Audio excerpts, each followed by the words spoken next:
Indeks pelayanan publik di Indonesia stagnan, sementara Undang-Undang Pelayanan Publik menghendaki persamaan pelakuan dan memperhatikan kepentingan khusus kelompok rentan, perempuan, anak, dan disabilitas.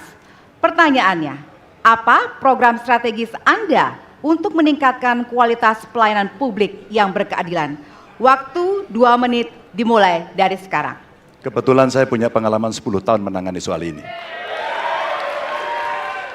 Mengajak mereka berpartisipasi sejak awal, satu, menghadirkan dalam setiap musrenbang kelompok perempuan, penyandang disabilitas, anak-anak, kelompok rentan yang lain termasuk orang tua.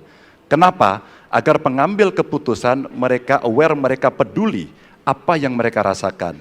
Kesetaraan dalam perencanaan pembangunan itulah yang kita harapkan bisa merepresentasikan apa yang mereka harapkan. Sehingga fisiknya kalau bangun mereka paham mana yang akan menggunakan sehingga tidak ada lagi protes pada soal itu. Kedua, dari sisi aparaturnya mesti ada kontrol publik.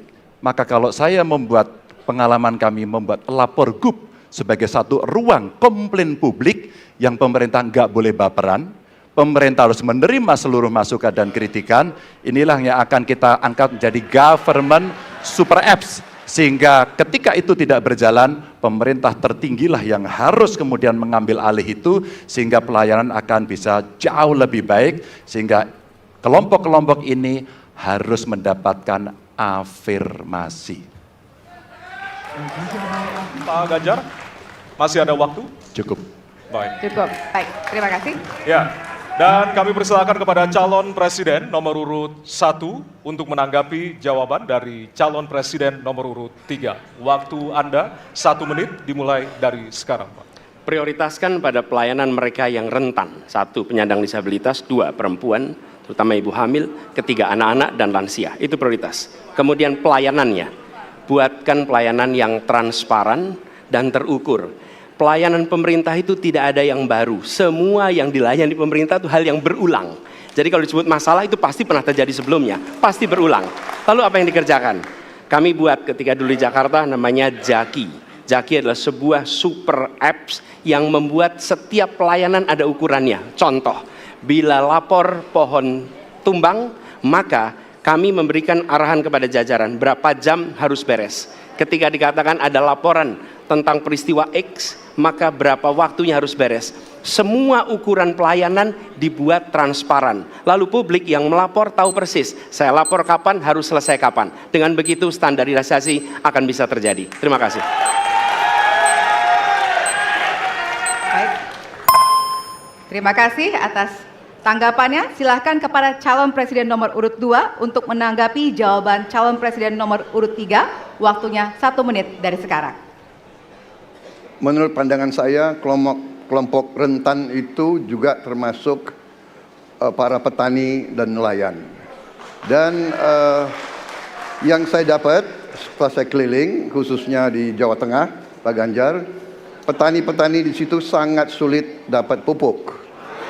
Dan mereka mengeluh dengan kartu tani yang Bapak luncurkan, ini mempersulit mereka dapat pupuk. Jadi sebetulnya mereka ingin pupuk itu pengadaannya disederhanakan. Saya kira mungkin Bapak bisa menjawab masalah itu. Terima kasih. Waktu Pak Prabowo? Cukup. Cukup? Nggak usah lama-lama. Baik. Baik, terima kasih. Dan selanjutnya kami persilakan kepada calon presiden nomor urut 3 untuk merespon tanggapan dari kedua calon presiden lainnya. Waktu Bapak 1 menit dimulai dari sekarang. Terima kasih. Jadi menggunakan teknologi yang disampaikan Mas Ani sudah betul. Rupanya kita sama pada soal itu. Tapi untuk Pak Prabowo saya harus mengingatkan Pak, pupuk langka terjadi di Papua Pak. Pupuk langka terjadi di Sumatera Utara Pak. Pupuk langka terjadi di NTT, NTB, Kalimantan Timur termasuk bensin. Mungkin Bapak sedikit agak lupa untuk saya bisa mengingatkan, karena Bapak pernah menjadi ketua HKTI. Pak, data petani kita tidak pernah beres. Maka kalau kemudian satu data petani itu bisa kita kelola, maka distribusi pupuknya harus bisa sampai dan tepat sasaran. pada saat yang sama kuota pupuk tidak boleh dibatasi, maka ini yang saya telepon langsung kepada Pak Wapres saat itu, Pak Wapres please, kasih tambahan, kalau tidak cukup. Dan ini terjadi di seluruh Indonesia, maka inilah mesti kita kerjakan nanti. Baik, Masih ada waktu? Mau ditambahkan Pak? Cukup. Cukup? cukup. Baik. Baik, terima kasih. Hadirin.